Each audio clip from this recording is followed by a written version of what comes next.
Zoe Illouz, a native Californian, has been an expatriate in Israel twice. Keen to experience her father's country, she first moved there post-university and post-breakup to work for a non-profit. After 3 years she moved back to the US, in part because she craved the comforts of home.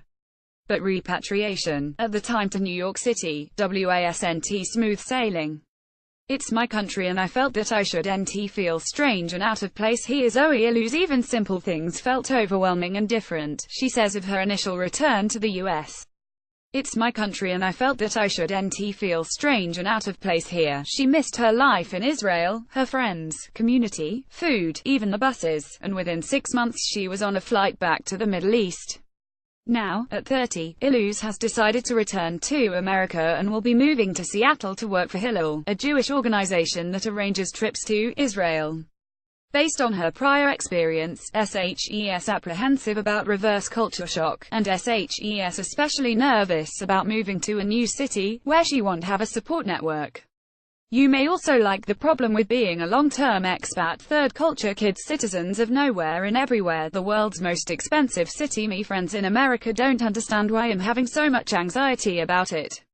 I expect I'm going to feel like I don't fit in for a while. Transitioning home. Illouz is not alone. Many returning expats, or repatriates, find it difficult to settle back into their old life. They often suffer feelings of marginalization, self-doubt and even depression, says Craig Stawty, an expert in repatriation and author of The Art of Coming Home. Repats often experience more intense culture shock returning home than that which they initially experienced when they moved abroad. Research shows that repats often experience more intense culture shock returning home than that which they initially experienced when they moved abroad. In one survey, 80% of Japanese, 71% of Finnish, 64% of Dutch and 60% of American managers indicated they had a harder time readjusting to their home country than their host country abroad. So, what's the answer? For some, like Illouz, finding ways to ensure they'll maintain a relationship with their expat life, the culture of their host country and the friends they have made abroad, has been key in helping with the transition. Illouz has already reached out to Israelis living in her new city. I'm going to need someone to commiserate with about the experience there and about what it's like to change and come somewhere that feels new.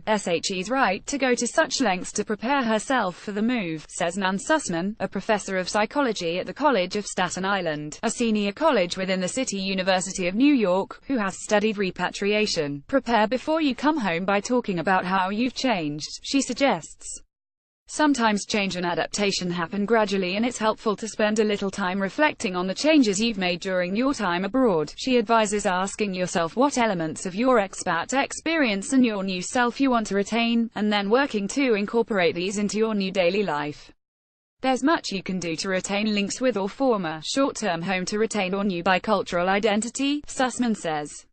You can read the foreign newspaper, you can watch foreign movies, you can Skype with your friends. Several of those interviewed for this article met their spouses, had their children or experienced other significant life events while abroad. Enthusiasm and excitement. You're glad to be home, to reconnect with loved ones and colleagues, and you create a buzz when you enter a room after a long time away. Reverse culture shock. You experience stress fitting back into your old life, which can last 6 months to a year.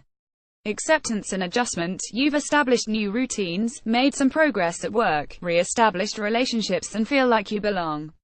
Source: Craig Stawty, an expert in repatriation and author of The Art of Coming Home. Stephen Saw spent 10 years working in Dubai, Hong Kong and Malaysia before returning to the UK in 2016 to work for a technology firm in London. He met his wife, a Polish expat, in Dubai, where they had their 2 children. Now HES home, communicating via Facebook and meeting up with expat friends in London, or elsewhere in the world, is very important to him, he says. When you're abroad, and in the absence of close family and friends, it's much easier to get to know people, Saw says. There's a lot more socializing, a lot more time spent together, he says. It's like having 3 or 4 years of getting to know each other squeezed into a shorter period of time. Now living outside of London, the Saw family enjoy incorporating elements of Hong Kong and Malaysian life into the everyday, for example by cooking Asian food at home and socializing with people native to Hong Kong, but living in London. When it comes to children, Sussman says maintaining some sort of connection to the former host country might be especially important for some third culture kids. For many of these children, it's important to remember that the time spent abroad might account for even more significant informative portions of their lives and identity. Maintaining connections. Marie Magsimbel, now 25, spent 2 years living in Spain to teach English after completing her university studies and returned to the States in 2015. She says her time abroad is still important to her identity today. "I still refer to Spain as my second home," she says. "I learned so many skills there that I use today. When I left, I felt so comforted that I could still take Spain with me by communicating with people in Spanish. I still refer to Spain as my second home." According to author Storti, there are professional benefits to keeping in touch with contacts from one's former host country as well. If the country you were in is strategically important to your corporation, a division, or new job, it makes a lot of sense to stay in touch, he says. Part of your value to your company is that you have relationships there, a cultural knowledge that might help. Maybe your company will want to expand there in the future and your contacts would obviously be invaluable. According to a 2016 survey by BGRS, a talent mobility company, 37% of companies surveyed indicated that their repatriated employees increased their aptitude to conduct cross-border business. Only 3% indicated there was no appreciable benefit to the company. 43% of respondents indicated that repats were more likely to be a future leader, and 23% said repats were promoted more rapidly. Using the skills and cultural know-how acquired abroad is so important to repats that a common strategy for people moving home is to find a job that leverages their skills.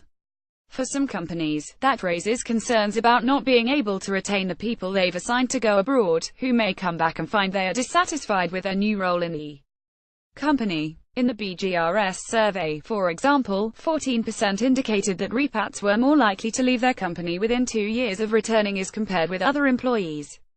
Storti says it's often because people come back to a manager who doesn't appreciate their expat experience or take advantage of new skills. There's also an issue of the level of independence expats often enjoy while abroad. When you're an expat, you generally have much more independence and responsibility than when you get back home. When you're an expat, you generally have much more independence and responsibility than when you get back home, and there's a whole floor of people that you have to report to, he says. The position they go back to can feel diminished and led to a lot of frustration. At the same time, other companies might love to hire someone with that experience. Saw says he was apprehensive about working back in London. "I had heard mixed things about how UK employers perceive people who worked abroad. Some say their employers think they had a really easy life, when in reality it's quite hard to adapt to a new culture." He ended up taking a job at a company that is looking to branch out into Asia, with his experience making him a more attractive candidate. Another perk, it will allow him to travel back to Hong Kong in the future. To comment on this story or anything else you have seen on BBC Capital, please head over to our Facebook page or message us on Twitter. If you liked this story, sign up for the weekly BBC.com features newsletter called If You Only Read 6 Things This Week. A hand-picked selection of stories from BBC Future, Culture, Capital and Travel, delivered to your inbox every Friday.